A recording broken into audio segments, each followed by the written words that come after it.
बैठे बैठे क्या करोगे, अब तो करना ही पड़ेगा काम। माँ अकेली थक जाएगी, चलो पटाओ उसका हाथ। बाहर निकलोगे तो पड़ेंगे डंडे, घर में ही बैठो चुपचाप।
वैसे भी कहाँ है खबर, कब दिन और कब रात।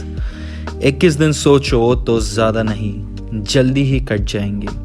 थोड़ा और इंतजार, पर अब और कितने अच्छे दिन आएंगे। खाना, सोना और वाईफाई, यही तो था सबका सपना।